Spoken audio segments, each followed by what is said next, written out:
Peace, family. This is Daniel, KC1NCF, and I'd like to welcome you all back to my YouTube channel. Thank you to everyone who took the time out to watch, to like, to share, and subscribe to and comment on my introductory YouTube video. It's very much appreciated. I appreciate all the comments, all the love, all the well wishes and support, and I hope to be able to continue to give you good content so that you can enjoy this journey of mine through amateur or ham radio. So today we're going to talk about the who, the what, the when, the where, the how, and the why of amateur radio. Usually you start off with the who, but today we're going to start off with the what. I have here two different descriptions or definitions, if you will, of what is amateur radio. We're going to start off with the Wikipedia description, and it reads, amateur radio, also known as ham radio, and you hear me say amateur ham radio often, is the use of radio frequency spectrum for the purpose of non-commercial exchange of messages, wireless experimentation, self-training, private recreation, radio sport, contesting, and emergency communication. So I thought I picked that one because I feel like it answers a lot of the different questions, the who, the what, the when, the where, the how, and the why. And we could all benefit from that description. So the second one I'm going to give comes from an organization called the ARRL, or American Radio Relay League. Those of you who've been in ham or amateur radio are familiar with that organization already, and those of you who are looking forward to getting into ham or might be interested, sooner than later, you'll come across the ARRL.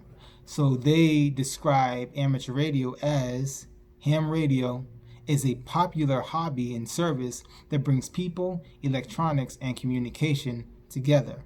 People use ham radio to talk across town, around the world, or even into space, all without internet or cell phones. It's fun, social, educational, and can be a lifeline during times of need. Now, I thought that was a very beautiful description of amateur radio. The way they worded it was beautiful, and I believe could help inspire someone to get in and give good reason for why you might want to get into ham or amateur radio. Again, it covers the who, the what, the when, the where, and the why, and the how. Who can benefit from ham or amateur radio? Who would want to get into ham or amateur radio? Who could use ham or amateur radio as a tool for survival? Anyone.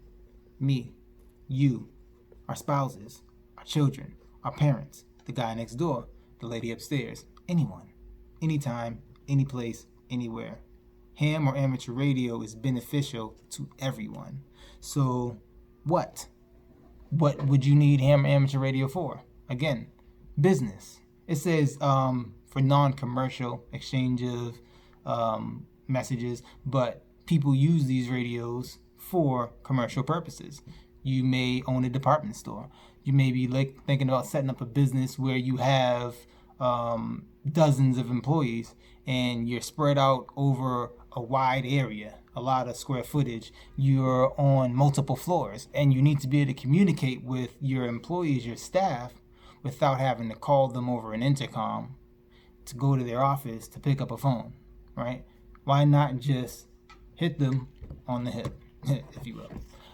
So this radio here is Wuksan or Oshang. I've heard it pronounced a few different ways. I don't know. We'll figure that out somewhere down the line. But this is a KG-805G. It's classified as a GMRS radio, General Mobile Radio Service. That's one classification of radio. I'll talk a little bit about that later, possibly another video, but we might get to it later. This here is probably the most recognizable style or type of radio that people see. It's one that you can just buy right off the shelf in a Walmart or maybe even a CVS. This is classified as an FRS radio, or Family Radio Service. This is a Motorola. Let me not block it right. K7GEM 1000. FRS radio. This is a BTEC. If you can see that clearly, BTEC, the B in BTEC stands for Baofeng. So that's Baofeng technology. I'm not really sure if this is just a radio that uses Baofeng technology, if it's Baofeng itself. I'll figure that out at some point in time, and I'll bring you that information as well as we learn and go on this amateur radio journey together. But this is a BTEC UV5X3. Now, based off what I've heard from others who are in ham radio, Baofeng is in some ways at the low end of ham or amateur radio, but it's definitely useful. It has a lot of great features. It is applicable in a lot of different situations. If you know what you're doing, it gets the job done. It all depends on what you want to do in ham or amateur radio that will determine the type of radio that you need or would want to use for the type of communication that you desire to make, right? So we'll go into that later, right? So who? Everyone. Anybody. Anytime. You may be a family that enjoys backpacking. You may like to hike, go camping. And sometimes when you're enjoying the great outdoors, people get separated. There are times when you're out and about and someone gets injured, or you need to go back to the camp. You're with your wife, you're with your children, and you got to go back to the camp because you forgot something. You know, what better way to communicate when you're in the great outdoors and you may be miles and miles and miles away from a radio tower or a cell phone tower, and your cell phone just doesn't want to connect. You get you a radio, and you stay in communication with your family, right? So, also, security, survival. There are many reasons why anyone can find a reason to use or benefit from ham or amateur radio. What? Again, you know, it's going to be kind of repetitive, but because those two definitions or descriptions I gave pretty much broke down all of those categories, if you will. So what? What's the reason someone might want to get into amateur radio? What applications is amateur or ham radio applicable to? So business, security, survival, fun for a hobby. These are all different reasons why or someone would be interested in ham radio. So you work for or you want to start a security team, a firm. You want to start a protection agency. You need a way to communicate with, again, your staff, and you have to buy you some radios. You probably end up with one of these not this brand, but a GMRS type of radio, or probably something a little bit more advanced, if you will. Maybe not a Baofeng, but something that is fully modifiable or programmable, which these types of radios are. And there's a reason why they're classified different. I'll go into that later. So when? Anytime. You know, in this day and time that we live in, where we're dealing with social distancing, we're dealing with the global pandemic, and you know that it's just a crazy reality. So social distancing, right? Human beings, we're social beings.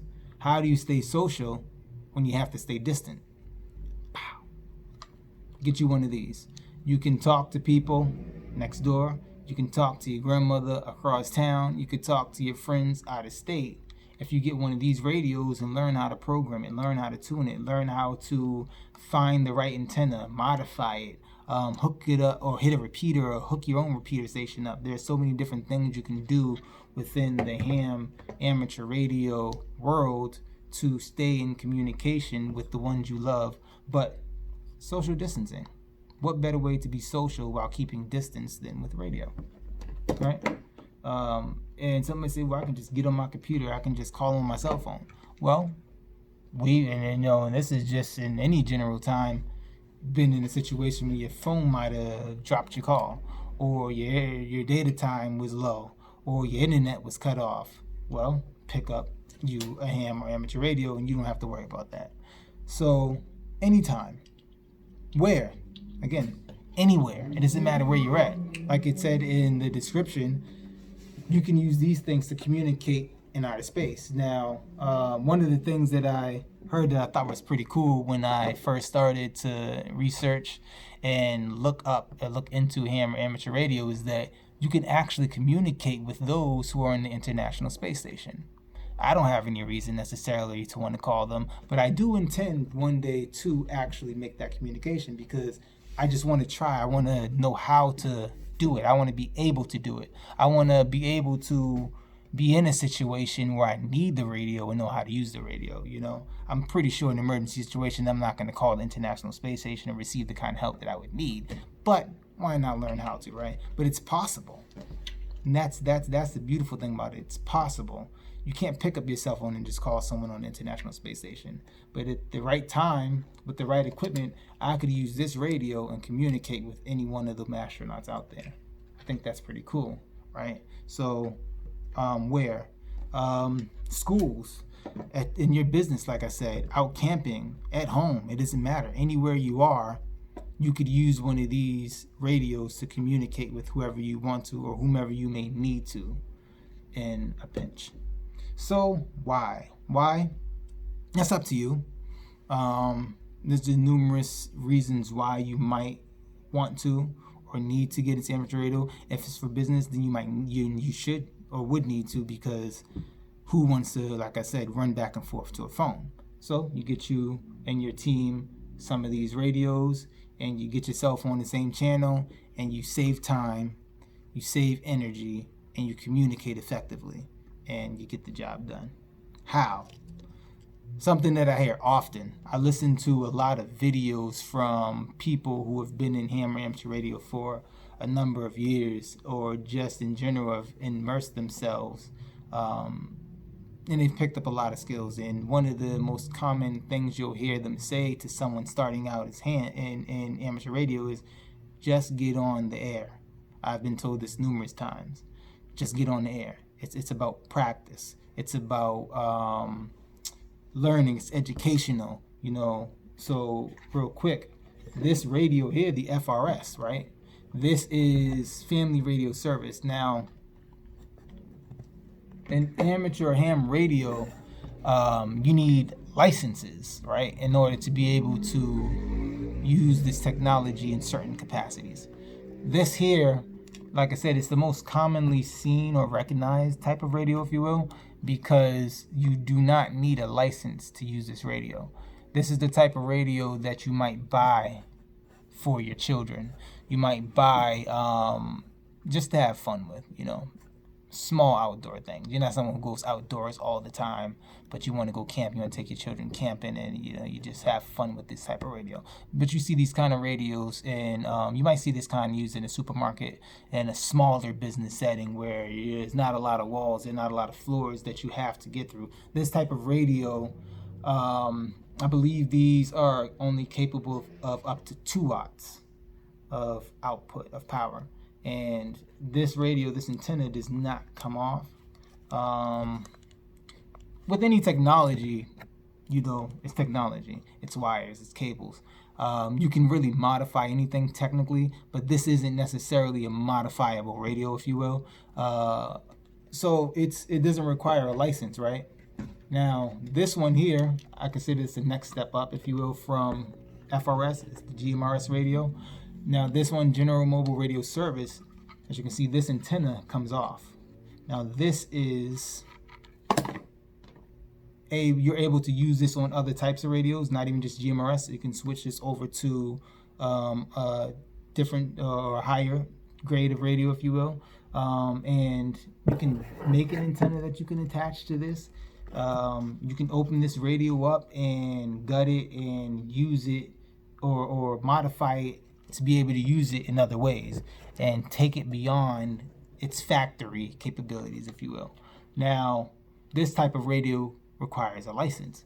It's programmable and it's modifiable. So that's the other thing. The FRS radio, this one is not only is it not modifiable, it's non-programmable. It has a set amount of channels, and I believe it's something like 12 channels. It could be less, but I think it's like 12 channels that this one is capable of operating on. Matter of fact, you can check that out now, right? Let's go. I'm going to go up on the channels. All right, it's counting. 7, 8, 9, 10. Oh, I think that said 21. Let's see. 22 channels. All right.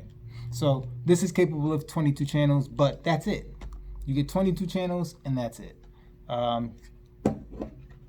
It has its purpose. It serves its purpose for those who need it. If it didn't, then they probably wouldn't make it anymore.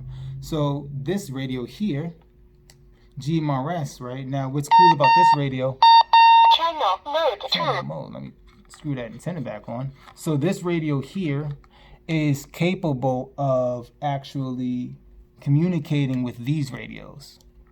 FRS and GMRS can communicate together. This is capable of being programmed, but there's only so many channels that you can program into it, right? So you see the face of that there. With this radio, you turn the knob in order to switch through the channels. 9. And you have 1. this goes up to 2. 5. there's 22. 2. 9. 2. 7. 2. 6. 2. 4. 2. 9. 3. 0. 1. 3. 22 0. repeater channels. Going to repeaters at another time. And as you keep going up, you have 1. 0. 2. 1. I don't know. I'll figure that out later. So, but nonetheless, this is programmable. You're able to use what's called a privacy tone or a sub-channel tone, where you can actually break down a channel and use sub-channels to make your communication a little bit more private.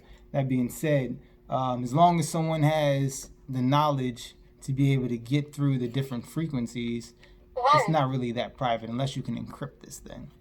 But anything that can be encrypted can be decrypted, right? So it's programmable, it's modifiable.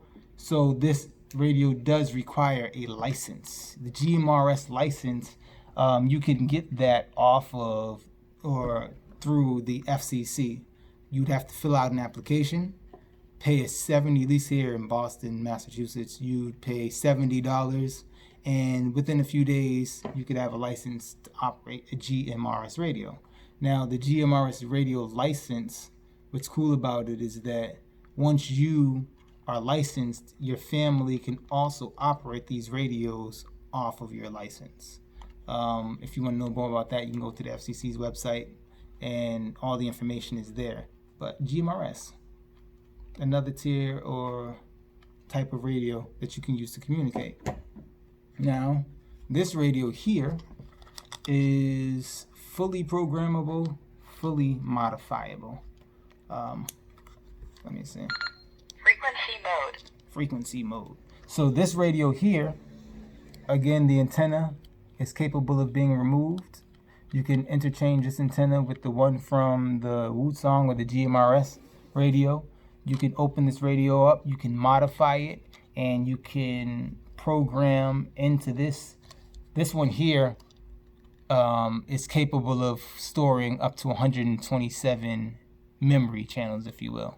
And that's great when you have, or when you're in a particular space and there's like NOAA, NOAA, and it's a weather service. You want that to be on your radio. You want to program it. You don't want to have to keep typing in the frequency. You may have a repeater that you like to communicate through, and so you want to save those on your memory channels. So this is capable of holding up to 127 memory channels. And again, there's certain subtones and privacy channels as well that you can use. Now, like I said, the GMRS and the FRS radios can communicate to each other, but these radios are, if I'm not mistaken, capable of up to 5 watts. And in order to communicate with this radio to a FRS radio, you can only do it using 2 watts and only using certain channels. Legally, you cannot communicate with this type of radio with FRS or GMRS. So again, knowing what you want to do in amateur radio would or should determine the type of radio you get. Now, this radio also requires a license, but in order to get this license, it's actually cheaper. It's $14. It cost me $14 to take the test, but I had to take a test. You have to know something about radio technology. You have to know a little bit about the laws. Not a little bit, you should know all about the laws. And regulations that the FCC has for these type of radios. Now, depending on what level of license that you're going to get will determine what it is you need to know in order to pass that test. I got my technician's license, and that's the lowest tier. There's technician, there's general, and there is amateur extra. I intend on getting my general or amateur extra soon, so that I'm able to operate on different bandwidths, if you will. We'll go into that in another video. So we answered the who, the what, the when, the why, the where, and the how. I don't want to be too repetitive, so I'm going to call it a night. And thank you all again for joining me. I hope that I said something that you could use. I hope that I sparked someone's interest in ham radio, answered a question that you might have had.